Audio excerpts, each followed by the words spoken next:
ప్రియమైన సహోదరి సహోదరుడా, ప్రభువైన యేసుక్రీస్తు వారి నామం పేరిట మీ అందరికీ శుభవందనాలు.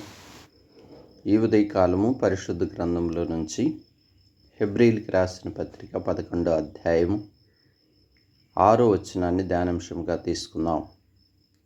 విశ్వాసము లేకుండా దేవుడికి ఇష్టుడయ్యుండుట అసాధ్యము. దేవుని యొద్దకు వచ్చువాడు ఆయన ఉన్నాడనియు తన్ను వెదుకువారికి ఫలము దయచేయువాడనియు నమ్మవలెను కదా.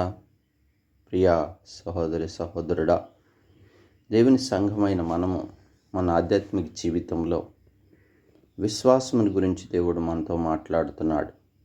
ఇక్కడ విశ్వాస వీరుల జాబితా పట్టికుంది.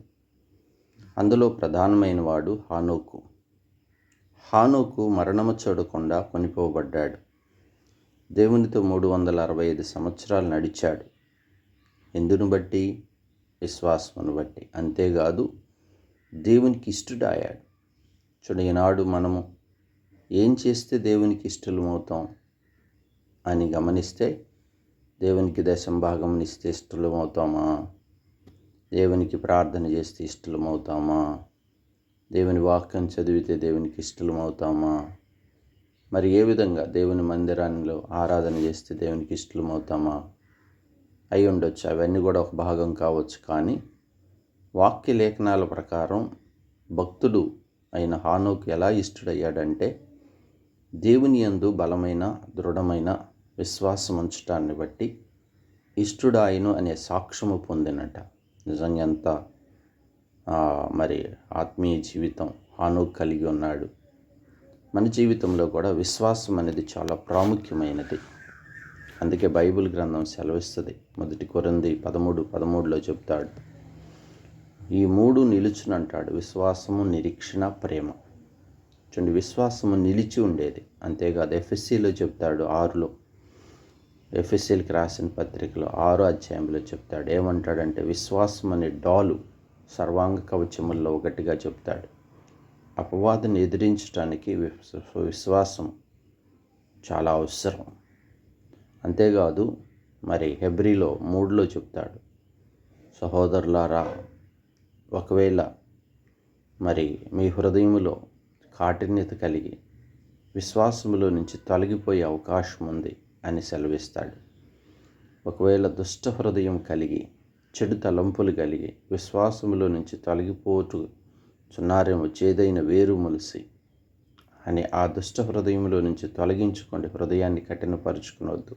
మీకు కలిగిన విశ్వాసమును జాగ్రత్తగా చేపట్టండి. తుదమట్టుకు నువ్వు చేపడితే మరి క్రీస్తు యొక్క వారిలో పాలిభాగస్థులం అవుతామని లేఖనాలు సెలవిస్తున్నాయి. కనుక ప్రియ సహోదరి సహోదరుడు, అంతేకాదు గలతీలో చెప్తాడు 5వ అధ్యాయంలో, ఆత్మఫలముల్లో విశ్వాసం అనేది చాలా ప్రాముఖ్యమైనది. కనుక విశ్వాసము అనేది మరి విశ్వసించు వాటి యొక్క నిజ సారూప్యత. కనుక మన ఆధ్యాత్మిక జీవితంలో విశ్వాసము ద్వారా స్వస్థత, విశ్వాసము ద్వారా ప్రార్థన వినికిడి, ప్రార్థన దేవుడు ఆలకిస్తాడు, పొందుకుంటాం ప్రతిదాన్ని.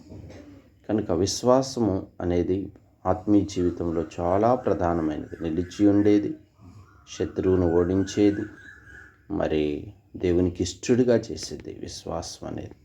ప్రియ సహోదరి సహోదరుడు, నీ విశ్వాస పరిమాణం ఎలా ఉంది? ఒకవేళ లోతు భార్యలాగా విశ్వాసకుంటున్నావా? మరి తోమాలాగా అల్ప విశ్వాసం కలిగి ఉంటున్నావా? పేతురు వారిలాగా?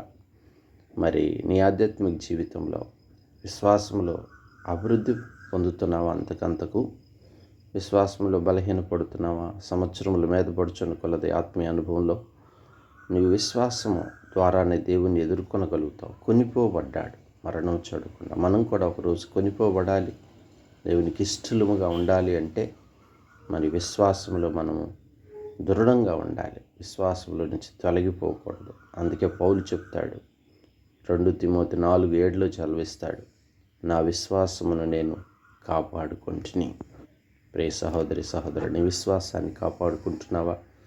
నువ్వు దేవుడికి ఇష్టడుగా మారాలంటే విశ్వాసంలో నీవు బలముగా ఉండాలి. విశ్వాసం అనే డాల్ నువ్వు కలిగి ఉండాలి. ఆత్మఫలముల్లో అయిన విశ్వాసమును కలిగి ఉండాలి. ఈ అనుభవం గొప్పది. ప్రార్థన చేసుకుందాం. పరిశుద్ధుడా, ఈ ఉదయకాలం ప్రభువా, పరిశుద్ధాత్మ దేవుడిగా మీరు మాతో ఉండి పరిశుద్ధ గ్రంథంలోని హెబ్రీలో 11లో ఉన్న విశ్వాస వీరుల పట్టికలో ఉన్న ఒక మాటను మా ముందుకు తీసుకొచ్చినందుకే వందనాలు. దేవునికి ఇష్టం, విశ్వాసం లేకుండా ఇష్టడై ఉండుట అసాధ్యం.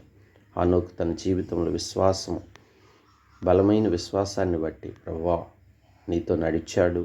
365 సంవత్సరాలు, అంతేకాదు కొనిపోబడ్డాడు. ఇష్టడని సాక్ష్యం పొందాడు.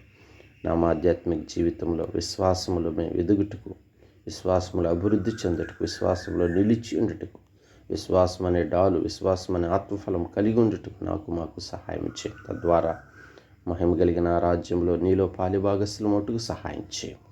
సంఘమును మీరు జ్ఞాపకం చేసుకొని ప్రతి బిడ్డ యొక్క ఆధ్యాత్మిక జీవితాన్ని కడుతూ రండి అయ్యా. మరి తండ్రి అయ్యా, యవన కాల బిడ్డల భవిష్యత్తును దీవించండి. పరిశుద్ధాత్మ దేవుడిగా వారిలో ఉండి కార్యములు జరిగించు. ఈ దినమంతా మీ కృపలో బలపరుస్తున్నాము. వ్యాధిగ్రస్తులను స్వస్థపరచుము తండ్రి అయ్యా. యవన కాల బిడ్డలు జాబ్స్ కొరకు ఎదురు చూసే బిడ్డలకు సహాయం చేయి. పరిపూర్ణంగా మీ చేతులకు అప్పగించు. యేసు నామమున ప్రార్థించి వేడుకుంటున్నాను తండ్రి, ఆమేన్.